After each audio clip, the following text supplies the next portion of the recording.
Banyak orang mengira Bung Karno lahir di Blitar. Ini karena bapak bangsa itu dimakamkan di sana. Padahal menurut catatan sejarah, Bung Karno lahir di Surabaya. Bung Karno lahir di sebuah gang kecil bernama Peneleh di tengah kota Surabaya tanggal 6 Juni tahun 1901. Tangisan bayi kecil ini kencang, menyapa kota pelabuhan yang mulai ramai, menyapa fajar menyingsing, dan juga abad yang baru terbit. Ayah dari Bung Karno yakni Raden Sukemi Sosrodihardjo. Dia adalah seorang guru sekolah rakyat yang tegas dan berdedikasi. Sementara ibunya Ida Ayu Nyoman Rai adalah keturunan bangsawan Bali yang lembut hatinya dan luar biasa. Pasangan Sukemi dan Ida Ayu menyambut kehadiran anak mereka dengan penuh harapan dan sukacita. Surabaya saat itu sudah menjadi kota besar dalam sejarah kerajaan hingga masa Hindia Belanda. Penuh hirup pikuk kota pelabuhan, penuh dengan pedagang dan aroma rempah yang terbawa angin laut. Namun, masa kecil Bung Karno tidak sepenuhnya dihabiskan di Surabaya. Karena tugas ayahnya sebagai guru sering berpindah. Bung Karno kecil sempat tinggal bersama kakeknya di Tulungagung, lalu ikut orang tuanya ke Mojokerto. Di sanalah ia mulai mengenal huruf-huruf pertama di sekolah dasar pribumi. Tapi, takdir kemudian membawanya kembali ke Surabaya dengan tantangan yang lebih besar dan penuh peluang. Di Surabaya itulah kembali ke Gang Peneleh. Masa depan Bung Karno dan garis perjuangannya segera ditanam dan dipupuk. Ketemu lagi di Vivere Pericoloso. Kali ini kita akan membahas masa muda Bung Karno, masa-masa remaja, dan waktu dia berumur 20-an, dia seperti Gen Z yang hidup sekarang ini. Ini adalah masa-masa pembentukan dari seorang pejuang besar, The Big Bung Soekarno. Di umur 14 tahun di tahun 1915, Bung Karno berhasil diterima di Hohere Burger School atau HBS di Surabaya. Ini adalah sekolah bergengsi yang biasanya didominasi anak-anak Belanda dan priai kaya. Dia kembali ke Gang Peneleh. Sahabat ayahnya, yakni HOS Cokroaminoto, pemimpin dari Sarekat Islam yang tentu sangat karismatik, kebetulan tinggal di daerah tempat kelahirannya itu. Bung Karno tinggal di rumah indekos Cokroaminoto. Disitulah api perjuangan, pemahaman anti-imperialisme, dan semangat nasionalisme mulai menyala di dada remaja belia ini. Rumah Cokroaminoto menampung anak-anak muda pribumi yang revolusioner. Kita bisa bayangkan, setiap malam di ruang tamu yang sederhana itu, Soekarno remaja duduk mendengarkan obrolan para pemuda cerdas seperti Alimin, Musso, Darsono, Agus Salim, sampai Abdul Muiz. Mereka di sana berbicara tentang ketidakadilan penjajah, tentang persatuan bumi putra, tentang mimpi Indonesia merdeka. Soekarno bukan hanya mendengar, walau masih belia, Bung Karno sudah ikut berdebat. Dia menulis artikel di surat kabar Utusan Hindia. Dan bahkan dia aktif di organisasi pemuda yang kita kenal dengan nama Jong Java yang dulu bernama Tri Koro Darmo. Surabaya adalah titik nol perjuangan Bung Karno. Kota di mana dia ditempa menjadi pemuda yang berani, berpikir besar, dan dia haus akan ilmu dan pengetahuan. Tahun demi tahun berlalu. 1920, Bung Karno lulus dari HBS dengan nilai yang cemerlang. Impian ayahnya untuk melihat Soekarno menjadi insinyur semakin mendekati kenyataan. Waktu itu, hanya ada satu tempat di Hindia Belanda yang punya sekolah tinggi teknik, yakni Technische Hogeschool de Bandung, yang sekarang menjadi ITB di kota Bandung.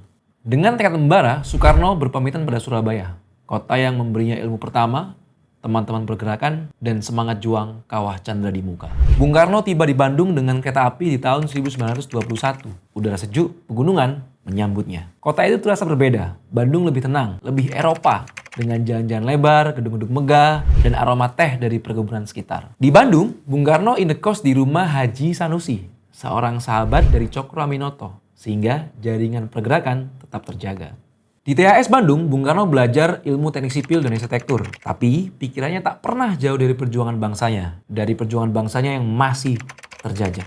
Ketika di Surabaya, Bung Karno masih remaja dan masih berguru kepada para seniornya. Dia masih menjadi murid dari Cokroaminoto. Di Bandung, dia tumbuh menjadi pemimpin yang mandiri dan berada di depan untuk memimpin sebuah perjuangan.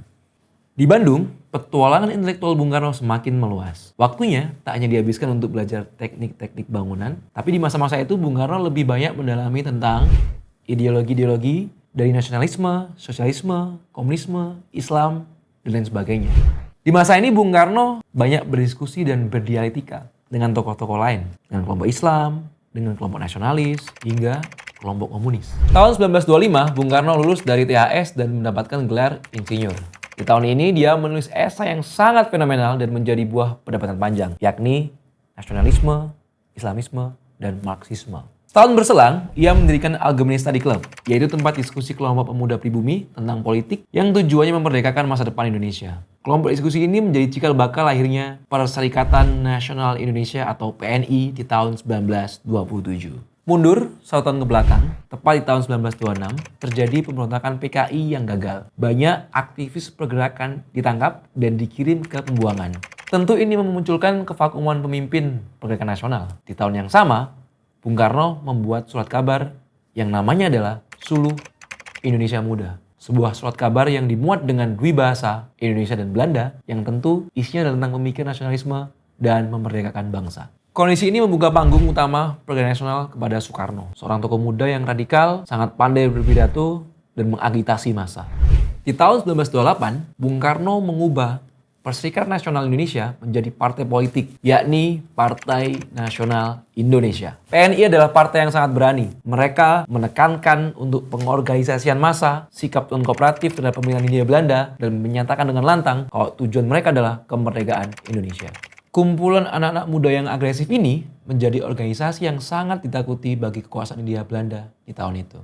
1928 adalah tahun kebangkitan nasional. Ini adalah tahun Sumpah Pemuda. Bung Karno memang tidak hadir di pertemuan tersebut. Waktu itu, walaupun umur Bung Karno baru 27 tahun, dia tidak lagi dianggap sebagai tokoh pemuda, melainkan sudah menjadi tokoh nasional. Dia sudah menjadi ketua partai politik di usia muda. Dia dikenal sebagai tokoh non-kooperatif yang paling radikal. Dia masuk daftar tokoh paling berbahaya di mata pemerintah kolonial Hindia Belanda. Pergerakannya selalu diikuti oleh polisi rahasia Hindia Belanda. Kehadirannya di pertemuan besar berpotensi akan dibubarkan acara. Walaupun tidak hadir, ide nasionalisme dari Bung Karno berpengaruh besar pada Kongres Pemuda yang kedua tersebut. Komitmen satu bangsa, satu tanah air, dan satu bahasa sejalan dengan perjuangan Partai Nasional Indonesia. Di sepanjang tahun 1928, Bung Karno berkeliling di berbagai kota di Pulau Jawa. Ia berpidato di berbagai tempat dan mengagitasi anak-anak muda untuk melawan kolonialisme. Tahun berselang, Bung Karno ditangkap di Yogyakarta dan dijebloskan di penjara Bancai di Bandung. Dia dituduh menghasut rakyat dan mengancam ketertiban umum. Tapi kita tahu, kurungan penjara itu gagal melemahkan Bung Karno. Malah sebaliknya, lelaki berusia 28 tahun ini menjadi semakin kuat dan semakin terkenal. Dia semakin mendapat dukungan dari masyarakat pribumi. Dukungan terhadap cita-cita Indonesia merdeka semakin menggema di seluruh pelosok Nusantara.